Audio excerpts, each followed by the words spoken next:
Hello, and welcome to In the Library. I'm your personal librarian, Bill Gerardo.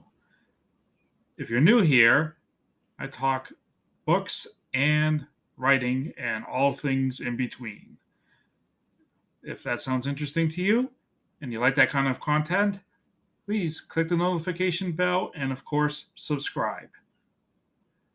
Today, we're going to do a review of Secrets of the Force by Edward Gross and Mark Altman. If you'd like to see a review of Gross and Altman's Star Trek book, check out this video right here. The link is down in the description. So, come on in, take a seat, and let's turn some pages.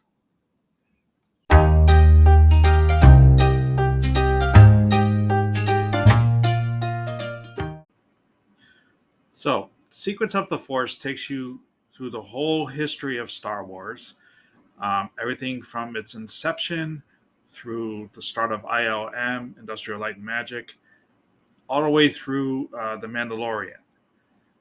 Along the way, like I said, you'll see the development of ILM, Lucasfilm as a whole, and the writing and production of all the movies and some bits of the television. Television is fairly new, at least the modern version of television Star Wars. So the book had to go to press, so there isn't a lot of information on that, but it does get into it towards the end. It also shows how George Lucas took complete control of Star Wars and Lucasfilm. He wanted to get away from the studio system. So not only did he become an independent filmmaker, which technically Star Wars is, he even left Hollywood altogether. And that's why he set up in Marin County in the San Francisco area. One thing that this book does do, and I'm going to bring it up, here it comes. The book does give the Star Wars Holiday Special its own chapter. As fun as it is, and as easy as it is to crap on the Star Wars Holiday Special, and rightly so, it is an important piece of Star Wars history. And so I'm glad the authors gave it its own chapter and really got into how that all came about and how the production of it, how all of that went. Gross and Altman do a great job at keeping neutral on the subject matter. They let their interviewees take the lead. Gross and Altman are mainly just in the role of narrator, just keeping the story going and introducing each new piece as it comes along and inserting information as it's needed. The interviewees are allowed to be no holds barred. There's a reason why the word uncensored is part of the subtitle. And uncensored it is indeed. One particular interviewee in the uncensored category, which really doesn't hold anything back, is a man named Ray Morton, and he's senior editor of Script magazine. So he knows about script writing. He knows what makes a good script, what makes a bad script, and his thoughts on the scripts for the prequel and sequel movies are very insightful. Now, of course, all of this is just one man's opinion, and everybody has their own opinion. But I don't know anything about script writing, and I thought his thoughts on the scripts to those 6 movies were really interesting. He has a lot of good things to say about the cast of those films. but the scripts themselves and the execution of those scripts, not so much. Doesn't have a lot of good to say about it. So I thought that was really, really interesting that they got to publish those. There's also a very clear delineation between pre-Disney Star Wars, when Lucasfilm was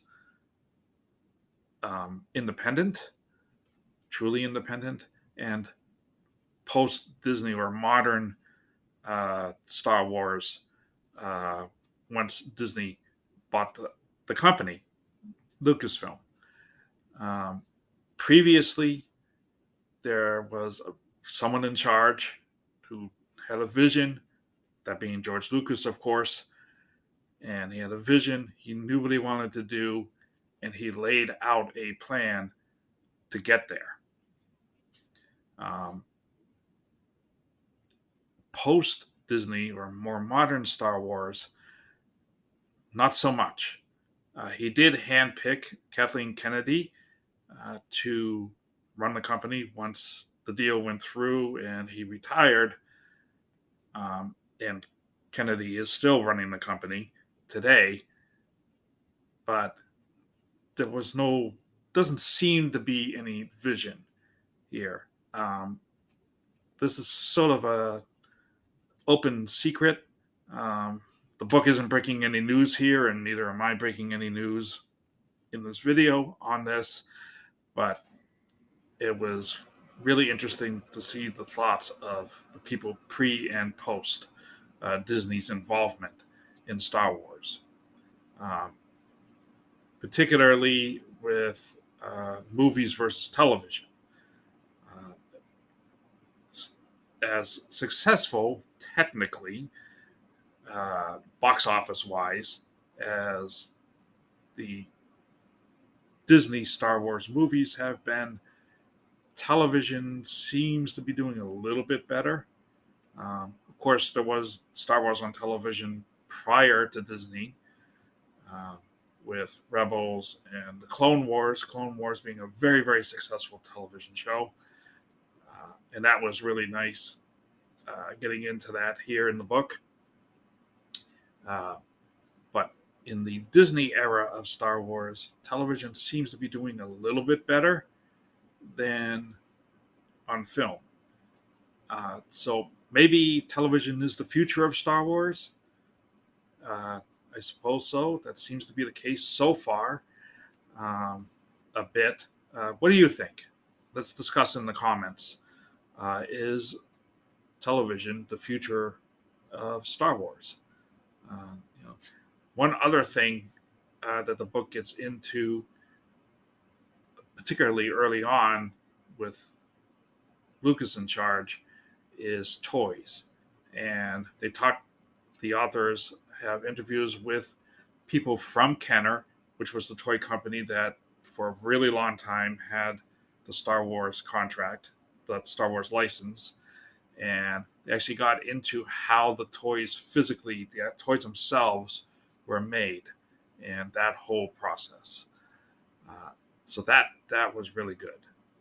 So overall, if you like or love Star Wars and you want to learn some insider history about it and how things worked and how things were put together, I think you would like this book.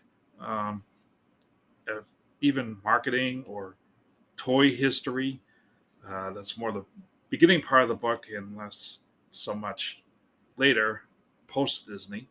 But it's all in here. So check it out. I think you'll enjoy it.